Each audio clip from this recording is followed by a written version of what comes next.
পাকিস্তান শ্রীলঙ্কার মধ্যে কি একটা ম্যাচ হয়ে গেল, যেই ম্যাচে কোনো দলই আসলে জেতেনি। না, ম্যাচ টাই হয়নি, সুপার ওভারে যায়নি। বিষয়টা আমি ওই অর্থে বলছি না। জেতেনি কেন? কারণ পাকিস্তান এই ম্যাচটা ৫ রানে জিতেছে বটে, কিন্তু তারা হেরে গিয়েছে নেট রান রেটের হিসাবে। টি-20 বিশ্বকাপ থেকে পাকিস্তান ছিটকে গেছে। আর শ্রীলঙ্কা তো জিততেই পারল না। সুপার এইটসের ৩টা ম্যাচই তারা হারল এবং এই ম্যাচটা শেষ দিকে এসে যে একটা অসম্ভবকে সম্ভব করার পর্যায়ে তারা চলে গিয়েছিল, সেইখান থেকে শেষ ২টা বলে ট্র্যাজেডিই হয়ে গেল। এন্টি ক্লাইম্যাক্সে গিয়ে আসলে হয়ে গেল না? সেই কারণে বলছি শ্রীলঙ্কা তো আক্ষরিক অর্থেই জেতেনি। আর পাকিস্তান জিতেও আসলে জেতেনি। তারপরেও যেই ম্যাচটা হলো পাকিস্তানের ৫ রানের জয়ের, সেইখানকার টার্নিং পয়েন্ট কোনটা? এইটা ঠিক আসলে ম্যাচের রেজাল্টের টার্নিং পয়েন্টের সঙ্গে মেলানো যাবে না। কেন মেলানো যাবে না? পাকিস্তানের হিসাবটা ছিল আলাদা। শ্রীলঙ্কা টুর্নামেন্ট থেকে আগেই ছিটকে গেছে। পাকিস্তান একটা লাইফলাইন পেয়েছিল গতকালকের ম্যাচটাতে, ইংল্যান্ড যখন নিউজিল্যান্ডকে হারিয়ে দেয়। ফলে সুপার এইটস থেকে সেমিফাইনালে যেতে হলে ইংল্যান্ডের গ্রুপ সঙ্গী হিসাবে পাকিস্তানের সামনের ইকুয়েশনটা ছিল শ্রীলঙ্কাকে হারাতে হবে। হারালে তাদের পয়েন্ট হবে ৩, নিউজিল্যান্ডেরও ৩ পয়েন্ট রয়েছে। এরপর নেট রান রেটে নিউজিল্যান্ডকে পেছনে ফেলতে হবে এবং সেই নেট রান রেটে নিউজিল্যান্ডকে পেছনে ফেলার মতো পরিস্থিতি এই ম্যাচে তো তারা তৈরি করতে পেরেছিল। পারল না কেন শেষ পর্যন্ত তারা?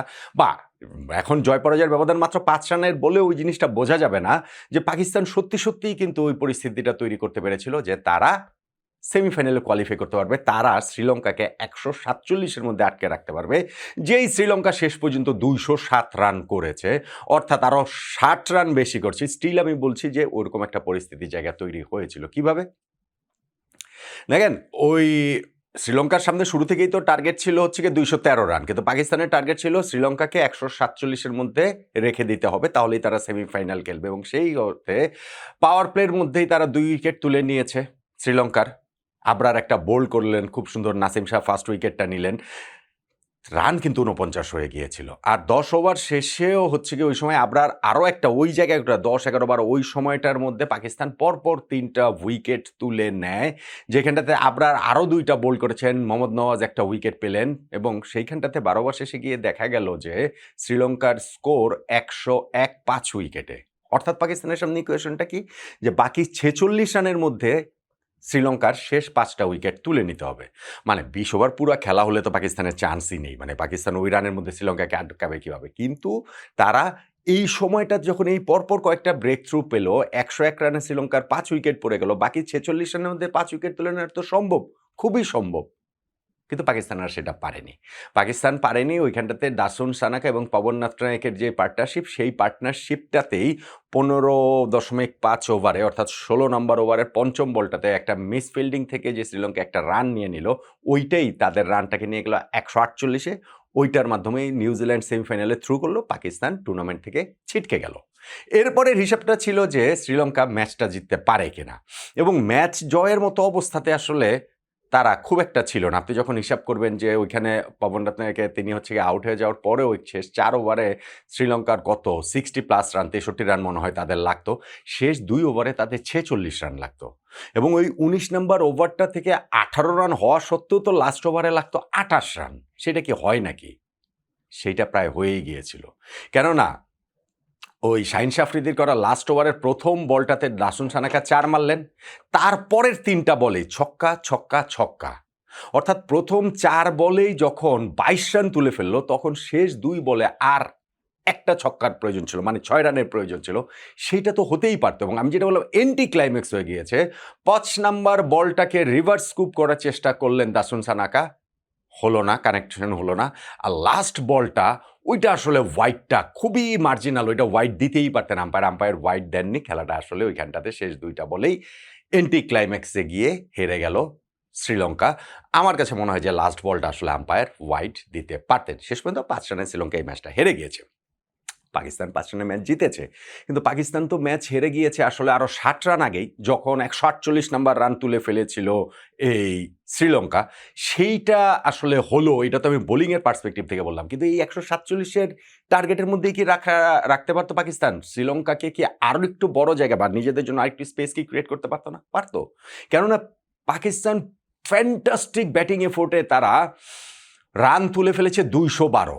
কিন্তু এটা অবশ্যই অবশ্যই অবশ্যই অন্ততপক্ষে 232 হতে পারতো, 242ও হতে পারতো। যদি আরও ধরেন 30টা রান পাকিস্তান ওইখানে ব্যাটিং ইনিংসে অ্যাড করতে পারতো, সেই ক্ষেত্রে তো 147 না 177-এর মধ্যে শ্রীলঙ্কাকে আটকাতে হতো পাকিস্তানকে। তখন হয়তো বা পাকিস্তানের ওই কি বলা চলে তাদের কনফিডেন্সের জায়গা বলুন, তারা ওই বোলিং স্কিল ফিল্ডিং স্কিল দিয়ে ওটা অ্যাপ্লাই করে সেমিফাইনাল খেলার জায়গাটা তারা আরও ওপেন করতে পারতো। কিন্তু পাকিস্তান ওই 212 রান করা সত্ত্বেও আমি বলছি 20-30 রান তারা কম করে ফেলেছে। কিভাবে? ভাই তারা ওপেনিং পার্টনারশিপ সাহিবজাদা ফারহানের সঙ্গে ফকর জামানের 176 রান তুলেছে এবং সেই পার্টনারশিপ ব্রেক হয়ে যাওয়ার পরে পার্টনারশিপটা ব্রেক হয়েছে হওয়ার পরের যে লাস্ট যে 26টা বল ছিল সেই 26 বল মানে পার্টনারশিপ ব্রেক থেকে যদি আমি ধরি শেষ 26 বলে তারা তুলেছে আর মাত্র 36 রান। মানে ওপেনিং পার্টনারশিপে 176 রান, ফকর জামান এবং সাহিবজাদা ফারহান দুর্দান্ত ব্যাটিং দুইজনই করেছেন। ফকর জামান 42 বলে 84 রানে একটা ইনিংস খেলেছেন এবং তিনি যখন ওই যে আউট হলেন, প্লেড অন হয়ে গেলেন ব্যাটের ভেতরের কানায় লেগে, সেইখান থেকে পাকিস্তানের ইনিংসটা পুরোপুরি এলোমেলো হয়ে গিয়েছে। তারা শেষ 26 বলে, হ্যাঁ সাহিবজাদা ফারহান টুর্নামেন্টে তার দ্বিতীয় সেঞ্চুরি তুলে নিয়েছেন, 59 বলে সেঞ্চুরি করেছেন, তার পরের বলে তিনি আউট হয়ে গেছেন। কিন্তু পাকিস্তান যারা প্রথম 94 বলে 176 রান তুলেছে, তারা ইনিংসের শেষ কোনো উইকেট না হারিয়ে তারা ইনিংসের শেষ 26 বলে মাত্র 36 রান তুলেছে 8টা উইকেট হারিয়ে। ওই জায়গাটাতেই আমি মনে করি যে পাকিস্তানের সেমিফাইনালে ওঠার সম্ভাবনার জায়গাটা অনেকখানি কমে গিয়েছে এবং ফাইনালি গিয়ে আমি বলছিলাম যে ম্যাচের টার্নিং পয়েন্ট না, আপনি পাকিস্তান যে সেমিফাইনাল খেলতে পারলো না ম্যাচ জয় সত্ত্বেও, সেইটার টার্নিং পয়েন্টের আলোচনাটাই করছে এবং সেই টার্নিং পয়েন্ট আসলে পাকিস্তানের এই ব্যাটিং ইনিংসের শেষ জায়গা, শেষ 26টা বল ওইরকম একটা বিস্ফোরক বিধ্বংসী ওপেনিং জুটি পাওয়ার পরেও তারা সেটাকে যে ক্যাপিটালাইজ করতে পারলো না, 212 রানেই যে আটকে গেল, সেই রানটা 232 কিংবা 242 যে হলো না, ওইটাই আমি মনে করি যে পাকিস্তানকে টুর্নামেন্ট থেকে ছিটকে দিয়েছে।